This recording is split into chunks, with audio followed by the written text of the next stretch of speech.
Hi, I'm Lillian, and on this episode of I Had to Ask, I talk with Tori Gold of the Gold Heart Sisters.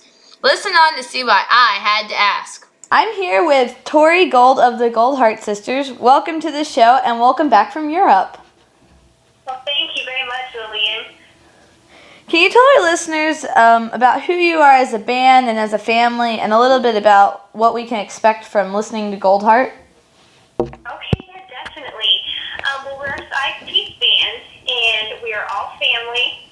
I'm the oldest of the sisters, my two sisters and I, and then our dad plays the upright bass, and then our brother, he's 13, his name is Kai, he plays the banjo, and then I play mandolin, I sing lead and harmony vocals, and then my sister, Jossie, she plays the guitar, and she also sings lead and harmony vocals, and she does a lot of the songwriting for our band. So a lot of the songs that we record and that we play live are songs that she's written. And then my sister Shelby, she plays the fiddle and sings lead and harmony vocals too.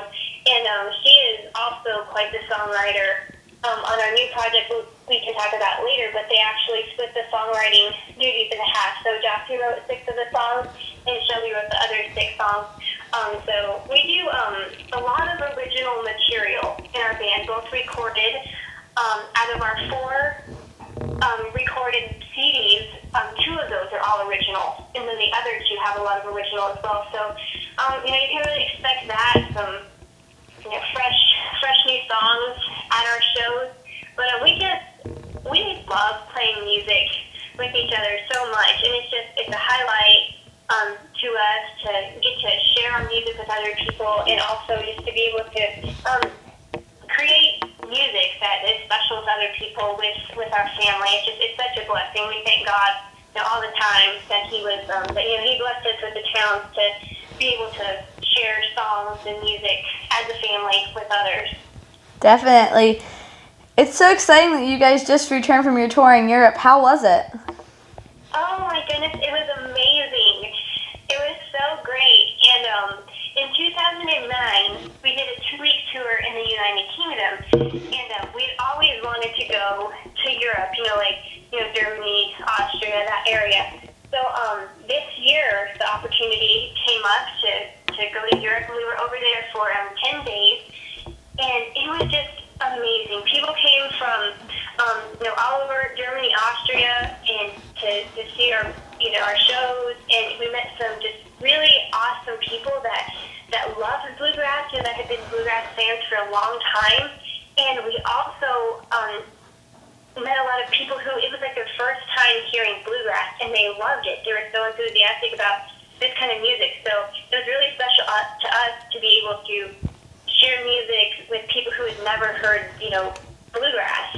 And so we played, we did a lot of concerts in both Germany and Austria. Those are the countries that we played in. And, we drove a lot. Like, we were incredibly busy while we were over there, just, constantly every day. But we got to drive a lot, and we got to see just the amazing countryside, and we got to go into some of the towns and the cities. Like, some of the cities were walled cities, so they were surrounded by this ancient medieval wall.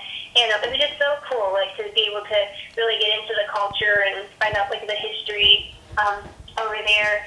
And then we also did some performances and workshops in the schools. We did some in Germany and Austria, and it was the students' first time hearing bluegrass music, and so we didn't know really what to expect. We were like, well, I wonder if they'll like it.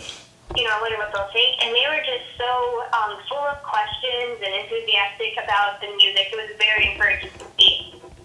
Sounds like fun. Are you guys planning on going back to Europe? We are, yeah. So by the time we were wrapping up the tour, we had already had a lot of inquiries and stuff about coming back. Are you gonna come back in the future to Europe? And so we hope. There's no set dates at this time, just because it's so soon after. But yes, definitely have plans to do another European tour in the future. Cool. What are some of the unglamorous parts of touring? Oh, that's a good question. We travel with 7 people. So there's the 5 of us in the band, and then our mom travels with us, and our youngest sister, who is 12, her name is Callie. She travels with us too. So there's 7 people, and I guess some of the unglamorous parts would be just like on the European tour, for example, having to, drive really long distances in the car and with so many people, it's crowded. But at the same time, it's really cool too because we're a very close family, so we, make a lot of memories and we have a lot of fun times. But it can be really tiring, I guess. And then just the, getting to the hotel and having to unload all your gear and then having to pack it all up and rush out the next morning. So I guess some of the travel, even though we really enjoy it, the traveling, it can get a little tiring, a little stressful at times. But that's when you're thankful that all of your traveling companions are really cool and you get along with them. I understand. Is your little sister going to join the band soon? She is.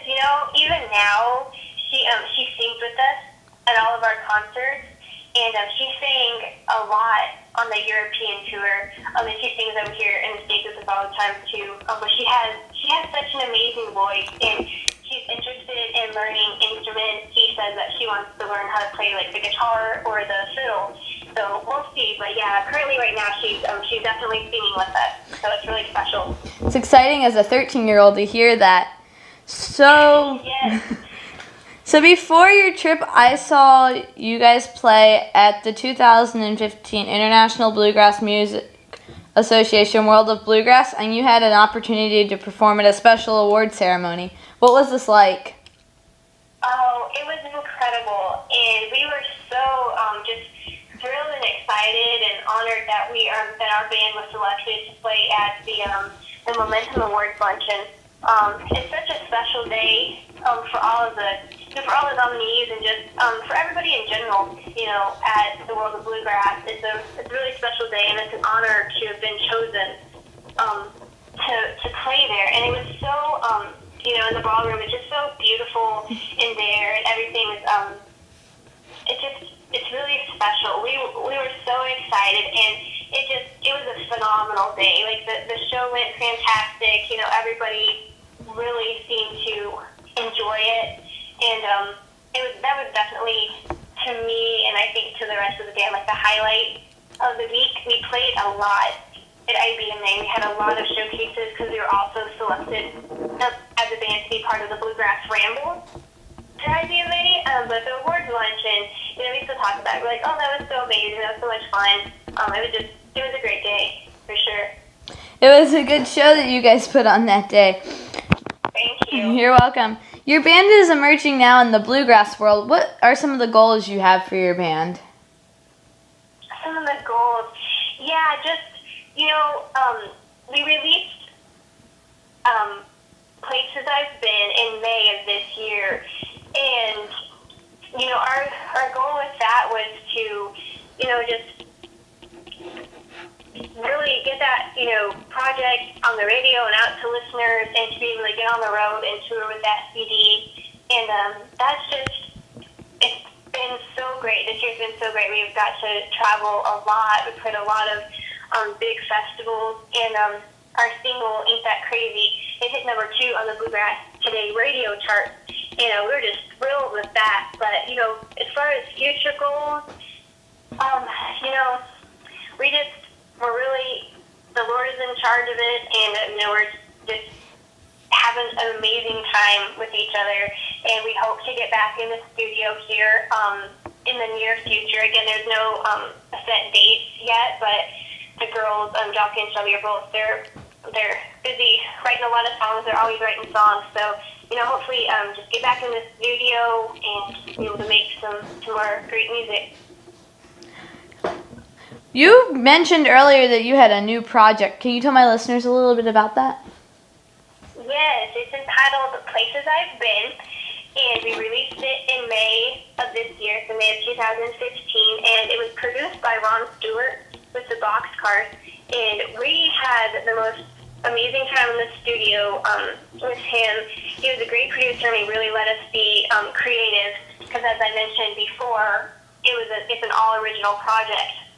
And it was our fourth CD, and with this CD, we put a lot of time and effort and thought into like the songs that we selected and the songs that the girls wrote, and just we were in the studio and we were kind of listening down to all the songs, and we're like, wow, this we didn't really plan it like this, but all of the songs on the CD have this common theme, and that theme was it was places. So like some of the songs talked about states that we had traveled through playing our music, or just places in general. And then other songs talked about place in someone's place in your heart, or just a memory. So it all the songs really felt good together, we thought. And Shelby had written a song. She had actually visited Charleston, South Carolina, and she was on a trip down there, and she wrote a song called Places I've Been. And that we decided would be the title track. That's what we would name that album. And it really felt right, name it that. And it's been really good for us. But, Ain't That Crazy was our first single, and it charted at number 2. And so we were really excited about that. And then another song on there, another one of Dusty's songs, it's entitled Steam Engine. It charted in the top 20 on the Bluegrass Today radio chart. So it's been receiving like a lot of radio play, and we're grateful for that. But it was such a fun CD to record, and that was amazing. We just made so many memories recording Places I've Been. I can't wait to hear it.